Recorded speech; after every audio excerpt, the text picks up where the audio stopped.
been doing this week? I went on a field trip. You did? Yeah, I went on Where'd a you field go? trip. I went over to visit one of our winemakers. This case, it was Dave Breeden over at Sheldrake Point Vineyard, who's been making. I love Dave. He's great. Yeah. He's great. He is a no-nonsense truth teller. Yes, you always get the truth from him. And I wanted to go see him because I know that we're talking about balance, and I thought, well, why don't we talk to Dave about balance and see what Dave has to say? And it's always interesting. Okay, all right. Let's listen to that conversation then. Great. Good. So I'm here with Dave Breeden. Dave Breeden is the winemaker at Sheldrake Point Vineyards. He's been the winemaker for 19 years here.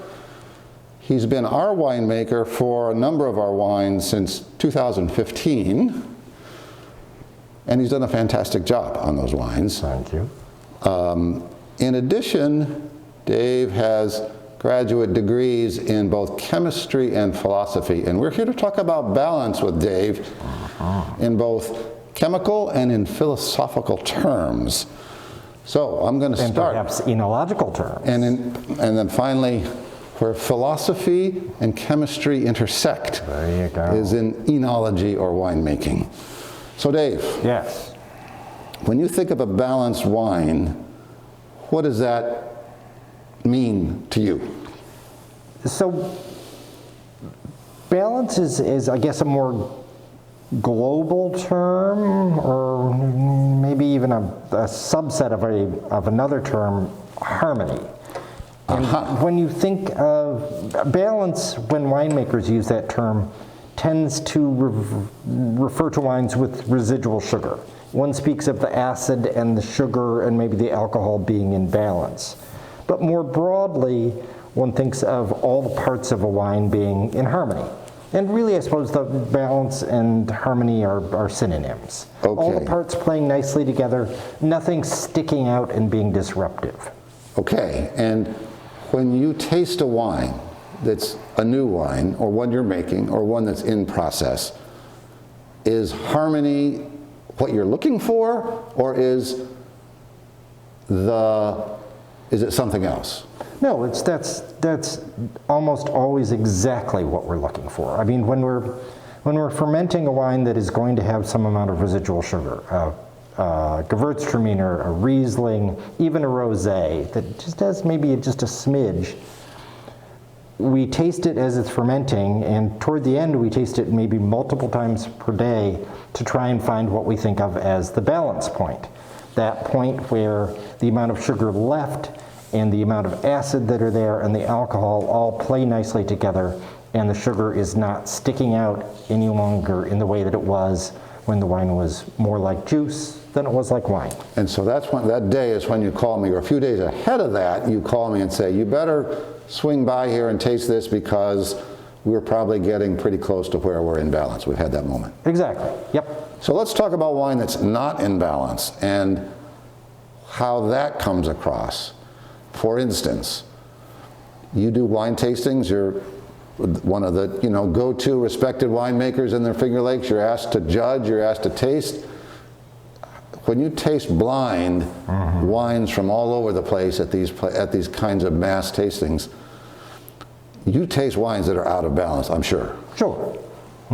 And usually it hits you right away, I take it, I assume. Yeah, sure.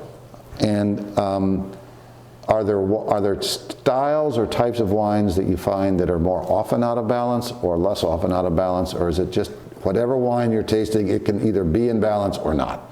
Yeah, I really think it's more about individual wines than wines of a region or wines of a style.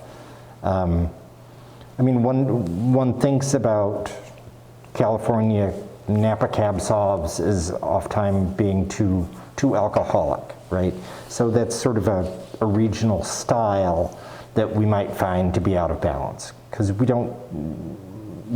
here in the Finger Lakes, cool climate winemakers, wine growers, we pride ourselves on the alcohol playing nicely with everything else and not sticking out.